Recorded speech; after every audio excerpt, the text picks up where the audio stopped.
It was a chilly evening in Cairo, and the city's bustling streets were slowly quieting down. Detective Amir Hassan sat in his small, dimly lit office, sipping on a cup of strong black coffee. The room was filled with stacks of old case files, dusty books, and a single flickering bulb that hung from the ceiling. Amir was known as one of the best detectives in the city, but even he had cases that haunted him, cases that remained unsolved. One such case was the mystery of the Cairo's cold case, a crime that had happened 10 years ago and had never been closed. The case involved the disappearance of a young woman named Layla Mansour.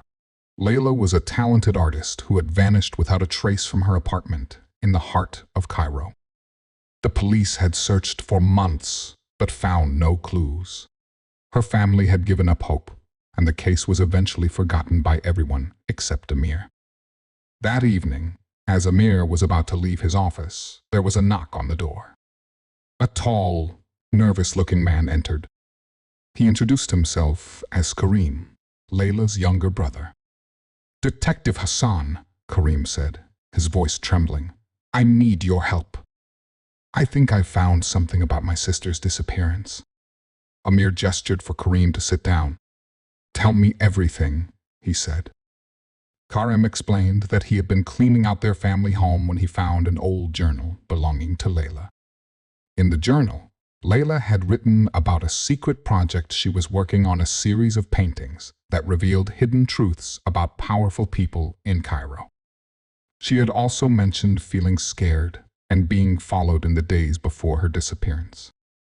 Amir's eyes narrowed. "Do you have the journal with you?" Kareem handed over the worn, leather-bound book. Amir flipped through the pages, his mind racing. This was the first real lead in 10 years. The next morning, Amir began his investigation.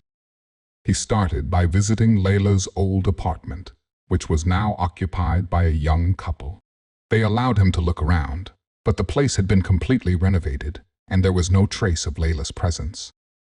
Next, Amir went to the art gallery where Layla had last exhibited her work. The owner, an elderly man named Mr. Fahim, remembered Layla well.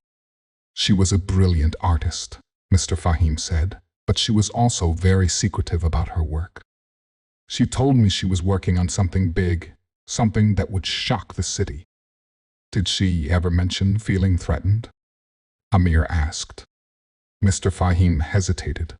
"Now that you mention it, there was a man who came to the gallery a few times, asking about Layla.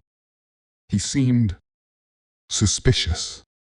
Do you remember what he looked like?" "Tall, with a scar on his left cheek. He never gave his name." Amir thanked Mr. Fahim and left the gallery. The description of the man matched someone Amir had encountered before, a notorious fixer named Samir, who worked for some of Cairo's most powerful figures. Amir tracked Samir down to a smoky back room in a run-down part of the city. Samir was playing cards with a group of men when Amir walked in. "Samir," Amir said, "we need to talk." Samir looked up, his scarred face twisting into a smirk. "Detective Hassan, what brings you here? Layla Mansour. What do you know about her disappearance?" Samir's smirk faded. "I don't know anything about that." Amir leaned in closer. "I think you do. And if you don't start talking, I'll make sure you spend the next few years in a cell." Samir sighed. All right. Layla was working on something she shouldn't have. She was painting secrets about people who don't like their business being exposed. Someone hired me to scare her, to make her stop. But I didn't hurt her. I swear. "Who hired you?" Samir shook his head. "I can't tell you that. If I do, I'm a dead man." Amir knew he wouldn't get anything more out of Samir, so he left. But he now had a clearer picture of what had happened. Layla had stumbled upon something dangerous, and someone had made sure she disappeared. Amir spent the next few days digging deeper.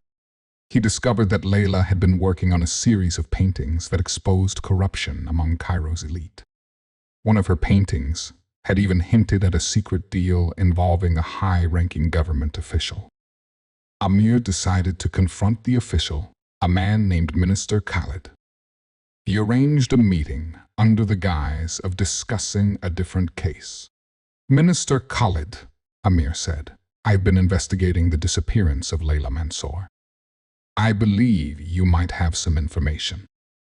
Khalid's face turned pale. "I don't know what you're talking about." "I think you do. Layla was working on something that could have ruined your career. Did you have her silenced?" Khalid stood up, his hands trembling. "You have no proof." Amir smiled. "Maybe not yet, but I'm getting closer."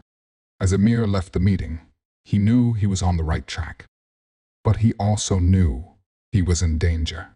The people involved in Layla's disappearance were powerful, and they wouldn't hesitate to silence him too. That night, Amir returned to his office and began piecing together the evidence. He had the journal, Samir's testimony, and the connection to Minister Khalid. It wasn't enough to make an arrest, but it was a start. As he worked, Amir couldn't help but think about Layla. She had been a brave woman, willing to risk everything to expose the truth. And now, it was up to him to finish what she had started. The case was far from over, but for the first time in 10 years, there was hope. Cairo's cold case was finally heating up.